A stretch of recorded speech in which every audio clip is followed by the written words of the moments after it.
Hi, everybody. Today I'd like to talk about affirmations. I mentioned it in a previous video. If you don't know what they are, they're phrases or statements that impresses the subconscious mind and tells the universe basically what vibration state that you would like to be in, or are in, or going to be in. Um,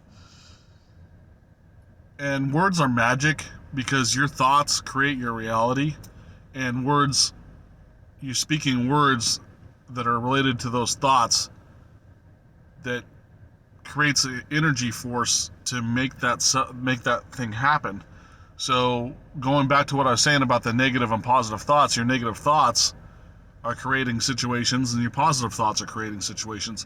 Your words do the same thing, whether they're kind of in your head or if you speak them. And for some reason, when you speak them, even if you're thinking them, it's a little bit more powerful than just thinking in your mind. Thinking in your mind works. These phrases or these thoughts, the affirmations. But speaking them out loud helps you receive it. It also cycles back into your ears, so you're hearing yourself say it. So it's kind of like a snowball effect in that way. Speaking it out loud is just a little bit more powerful than just thinking it for some reason. So affirmations are phrases such as "I have perfect love by divine right and perfect ways." When you're saying the word perfect, you're emphasizing that there's going to be a positive force behind it. Like it's not going to have any little hang-ups with it. And when you say divine right, it is your divine right to receive that. And when you say divine right, you're telling the invisible force, God, Earth, energy force, whatever it is that you believe it is, that you're basically accepting it as your divine right. Like it's your birthright to have this. So I have perfect love by divine right and perfect ways. I have perfect abundance by divine right and perfect ways. I have perfect wealth. I have perfect health by divine right and perfect ways. When you say by divine right and perfect ways, you're not taking anyone else's power away from them. Because if you forcefully said it without divine right and perfect ways, say let's say you drove past a dealership and you saw a Chevy Camaro that's beautiful sitting on the showroom floor, and then you wanted that specific Camaro, saying that Camaro is mine. That Camaro is mine. You're saying in the present tense, so you're doing the correct phrasing of the envisionment that it's actually yours. But what you're also doing is, if somebody else was meant to have that car, you're destroying. You're putting up a barricade or a force that's causing friction on that side. Now, what you can say is, I have one of those Camaros, that one or one like it, by divine right and perfect ways. That way, if there was another one out there in the world that the universe can modulate, because that one was actually destined for another person, it'll give you the exact same thing or better. And you can say, well, what if it's one of a kind? It doesn't matter. Like you'll get an equivalent exchange, and you may not know that there's something else better, or there was another one that somehow magically another one was made. It was supposed to be a one off, but the inventor or whatever did a two off.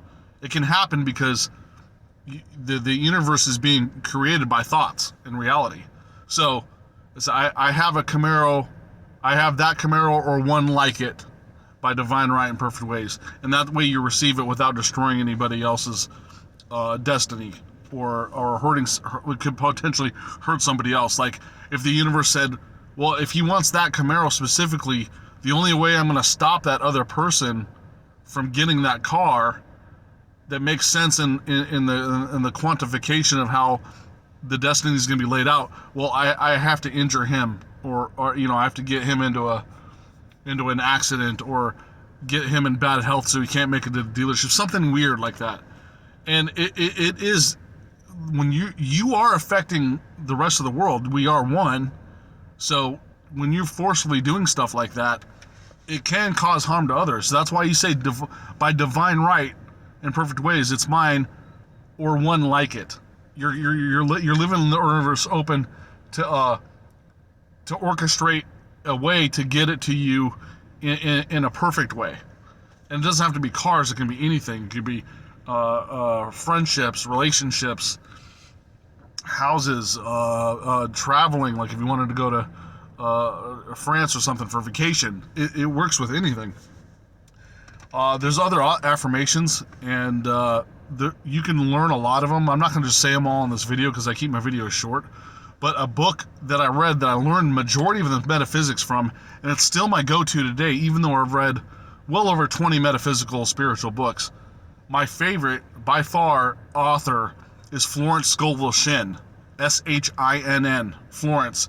She was born in the late 1800s. She wrote the books, 4 books throughout her life, and they're 4 novels, but you can buy the whole complete series in one book. It's called The Wisdom of Florence Scovel Shinn. It's a 4-volume series in one book, and you can download it on digital, or you can buy the paperback, of course. That's my favorite. She has more affirmations that are beautiful, like the one I said, than any other. So read her book, learn those affirmations that she talks about. You'll start understanding more about what I'm saying in my video. Norman Vincent Peale was actually an apprentice of hers. Not I would say apprentice, but he studied her works, and he was friends with her for a good while, and he wrote his books.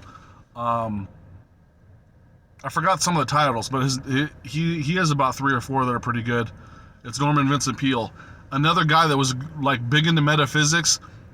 He was more like kind of like a direct, a person that attacks it directly, kind of like me. I may be a little bit more spiritual, but he is one of those direct line attack metaphysics types. Like he just does the program, he does the design and just gets it done. Is Neville Goddard. That's another guy that knew metaphysics really well. Eckhart Tolle is a good spiritual one. He talks about being in the present a lot. Like that's his big thing, is being present, because when you live in the past, you're not creating a good existence in the future, because you actually have the ability to travel, like adjust things, that your feelings in time. So if you're living in the past, your present reality actually gets messed up. I won't describe to you all the ways that is, but if you're living in the past, the glory days, or those old days are better, you're affecting your current reality in the present time. Now you can be mindful of the future.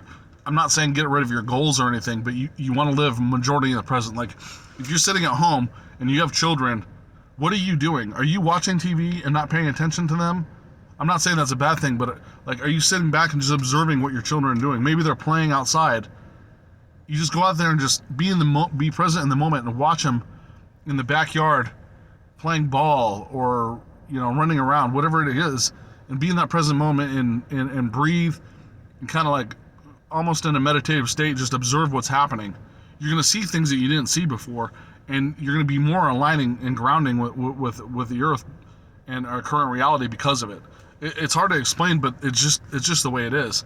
If you're always thinking about the future, I was the king of thinking in the future. I wasn't like the one that worried about the past. I was always the guy like, 2 years from now I'll have this and this and this, and I won't have to deal with this. I won't have this career.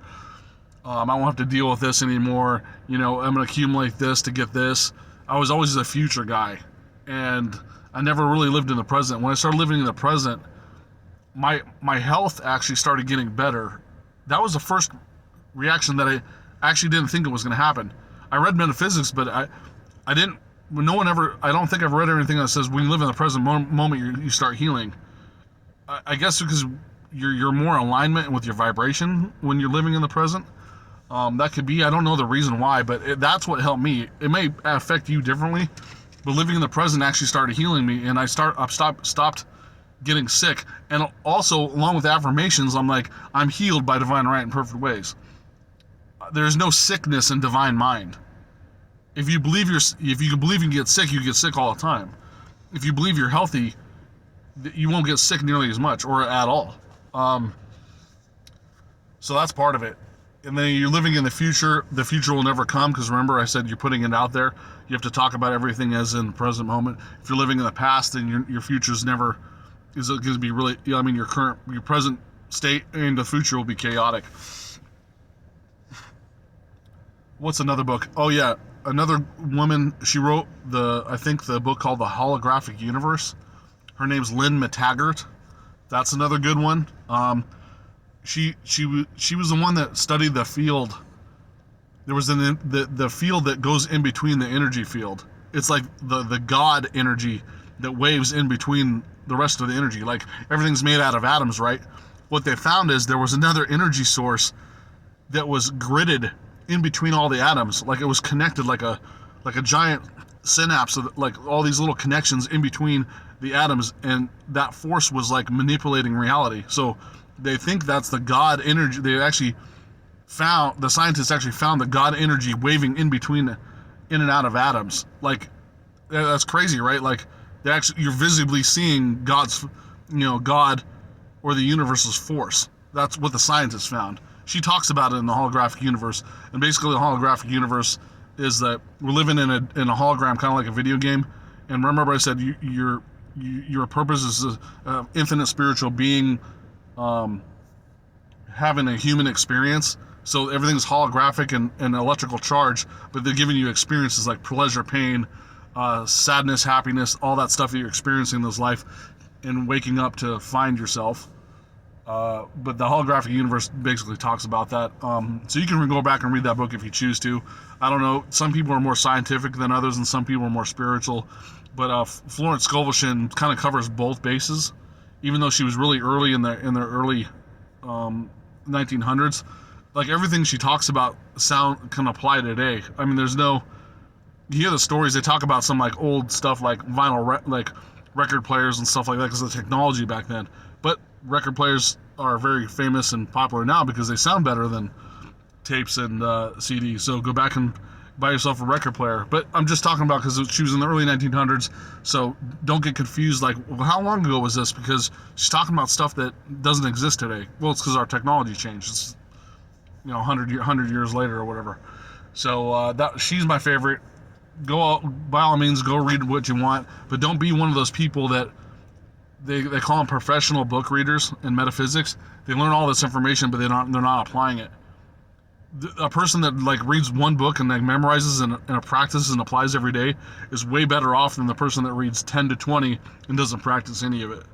So just keep that in mind, and have comments. You write some comments asking me about what other books may be good, because I can go back in my notes and find out which books that I've read that I can mention, or maybe you can mention a book to me that you've read that you personally like.